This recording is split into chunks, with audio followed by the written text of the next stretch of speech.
तो इसमें ये जो आप टाइप्स को जानने की कोशिश करते हैं, आगे हम थोड़ा सा असेसमेंट है, टाइप डिस्कवरी, हाँ 16 टाइप्स हैं। अब फॉर एग्जांपल मैं आपको ये अर्ज करता हूँ जी सर मेरी टाइप को अगर आप थोड़ा ज़रा एक्सप्लेन कर दें क्या है, तो इसके लिए क्या आपको मुझसे को डेटा चाहिए होगा, या ये भी वो गैबी इल्म वाला चक्कर तो नहीं? नहीं, बहुत आसान है। देखिए यही अल्लाह का शुक्र है, बहुत अल्लाह का एहसान है, अल्लाह ने मुझसे काम लिया। मैं आपको थोड़ी सी तारीख इसकी बताऊं कि ये इल्म जो डिस्कवर किया वो कार्ल यूंग ने किया। He was a psychiatrist. ठीक है। अच्छा, उसने ये इल्म, ये थ्योरी इसलिए डेवलप की, डिज़ाइन की कि जो साइकियाट्रिस्ट हैं जी, वो नफ्सियाती मरीज़ों का इलाज इसकी मदद से करें और उनको उनकी साइकी से करीब करें। सही। मगर जब ये उसने थ्योरी दी तो कार्ल यूंग और फ्राइड को कहते हैं फादर ऑफ साइकोलॉजी। ठीक है। तो फ्राइड से उनकी लड़ाई हो गई थी। ओके।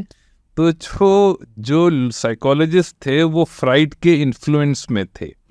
उन्होंने यूंग की किताब को, थ्योरी को नहीं पढ़ा, आज तक नहीं पढ़ा। अच्छा। वो फ्राइड को मानते हैं। आप कहते हैं फ्राइड नाराज है, हम इसकी पढ़ेंगे तो फ्राइड फिर हमें नाराज, अब उसकी रूह नाराज, बड़े बाबा जी नाराज हो गए, अब तो वो नहीं है, इंतकाल हो गया, तो उनके जो जूनियर है वो नाराज हो जाएंगे या उनकी रूह नाराज, अभी भी नहीं पढ़ते वो। अच्छा। तो बहरहाल तो उनकी जो किताब थी वो ट्रांसलेट हुई इंग्लिश में और वो अमेरिका पहुंची। सही। वहाँ एक साहब खरीद के घर ले गए। तो वहाँ माँ बेटी की टीम थी, मायर्स एंड ब्रिक्स। उन्होंने वो किताब को पढ़ा और उनको बड़ी काम की लगी भाई, कि ये तो आवाम, क्योंकि वो डॉक्टर नहीं थी, कॉमन पीपल थे वो। हाँ, वो घरेलू खातून थी। उन्होंने एक लड़की, उनकी बेटी ने कहा मैं इससे मंगेतर पहचान लूंगी। माँ ने कहा मैं इससे जो औरतें फैक्ट्रियों में काम कर रही हैं मैं उनकी हेल्प कर दूंगी कि वो टाइप के मुताबिक काम कर रही हैं कि नहीं। सही। तो उन्होंने कहा हम ऐसा कुछ करें कि हर आदमी जो हेल्दी है, मरीज नहीं, हेल्दी, कोई हर आदमी अपनी टाइप निकाल ले। सही। तो उनकी अकल ने ये कहा कि हमें क्वेश्चनएयर बनाते हैं। ठीक है।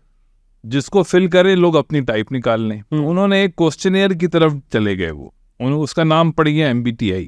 इससे बनता क्या है सर? मायर्स ब्रिक्स, यानी ये माँ बेटी टीम। ठीक है। और टाइप इंडिकेटर। ओके। इस वक्त दुनिया में ना MBTI के नाम से ये मशहूर है। तो मैंने भी इसको MBTI से ही शुरू किया था। सही।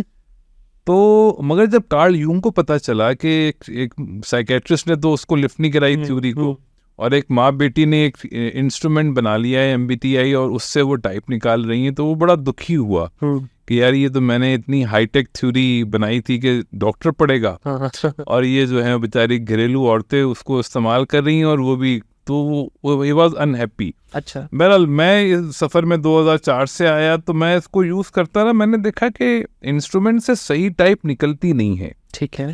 तो पिछले 2 साल से मैंने एक्सपेरिमेंट्स शुरू किए कि हमें टाइप को खवास से निकाल के आवाम में लाना है।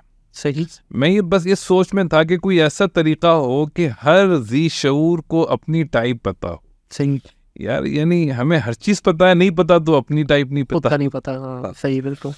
तो और क्वेश्चनएयर से ना हम कंफर्म नहीं कर पा रहे थे अपनी टाइप, वैलिडेट नहीं हो पा रही थी। तो मैंने कहा इसके अलावा कोई तरीका निकालना है। तो फिर वो अल्लाह ताला ने समझ दी, तो मैंने बहरहाल एक 5 स्टेप मॉडल डेवलप किया है। ठीक है। 5 स्टेप मॉडल, जिससे 100% सही टाइप निकल आती है। ओके। तो अल्लाह का शुक्र है। उसके बाद फिर हमने, ये डॉक्टर साहब क्या कोई ऐप है, कोई एक्सेल की ऐप बना सकते हैं। I am very happy. अगर कोई, मैं तो देखें एक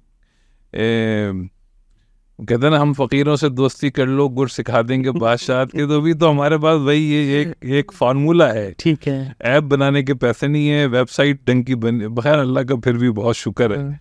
तो बहरहाल अभी तक कोई ऐप नहीं मैं बना सका हूँ, लेकिन ऐप बन सकती है, इसकी वेबसाइट्स बन सकती हैं। एक वैसे वेबसाइट है जो थोड़ा बहुत, लेकिन मेरा फार्मूला बहुत आसान मैंने कर दिया। ठीक है। और उससे 100% टाइप आप अपनी या किसी की भी निकाल सकते हैं।